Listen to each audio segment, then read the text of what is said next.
Naalala ko lang guys, no, nung bata ako, grabe inggit na inggit ako doon sa may kaibigan ko, no, kasi ang dami niyang laruan, ang dami niyang gaming console, lahat yata meron siya. Samantalang ako, nandun lang ako lagi sa labas ng bahay nila, no, tapos natatambay ako doon. Tapos inaasahan ko o hinihintay ko na lumabas siya para lang yayain ako maglaro kami ng PlayStation, no. Kaya nung tumanda ako ng ganito, sa ako binili lahat ng gusto ko sa buhay, no. Katulad ito, itong Higanting Voltes 5 na to, laki niyan. Tapos ito yung mga 90s toys. Ito Megazord, Five-Man Robot, Batman, PlayStation 5, Nintendo Switch, malaking TV. Yan, sobrang daming sombrero. Yung iba nakatago pa doon sa baul. Nito, ang daming controller.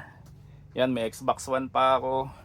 Steam Deck, maraming headset, pati power bank. Ang dami kong power bank. Yan, mga controller nagkalat. PS Portal.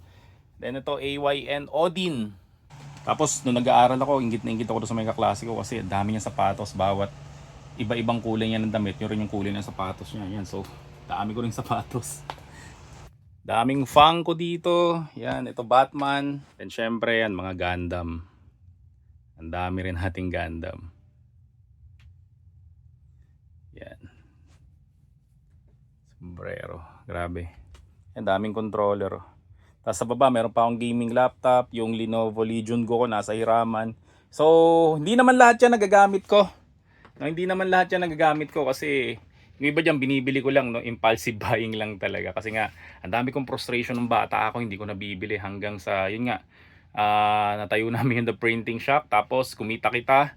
Kaya binili ko lahat ng gusto ko kasi naniniwala ako guys, no, ang pangarap kasi natin sa buhay kahit nung bata ka pa, hindi naman na-expire dyan eh, wala namang expiration ng mga pangarap natin, no. So kung tumanda ka, ngayon mo lang mabibili mga pangarap mo, walang problema doon, bilhin mo lahat ng gusto mong bilhin kasi masyado maigsi ang buhay, okay? Pero ako guys, kapag binili ko yung mga gusto ko, ginagamit ko siya. Okay, hindi ako yung klase ng tao na kapag binili, nasa box lang, hindi ko dinidisplay. Ito guys, dinidisplay ko, no, kamukha niya mga Funko na yan, nakita nyo.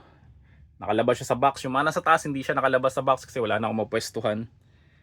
Yan. Tapos yung mga sombrero na yan, lahat yan guys ginagamit ko. Yan, ginagamit ko yan sa vlog. Pati yung mga sapatos sa labas, ginagamit ko lahat yun guys, no.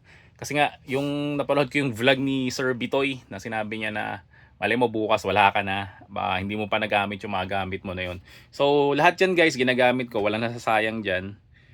Pwera lang dito siguro sa mga to. Ang dami nila dito. Yan, yung iba niyan hindi ko nagagamit. Syempre, idalawa lang naman kamay ko eh. Okay? So again guys, kung nangangarap ka, yung mga pangarap mo ng bata ka, tuparin mo pa rin. Walang expiration date ang mga pangarap natin sa buhay, no? So, ayos.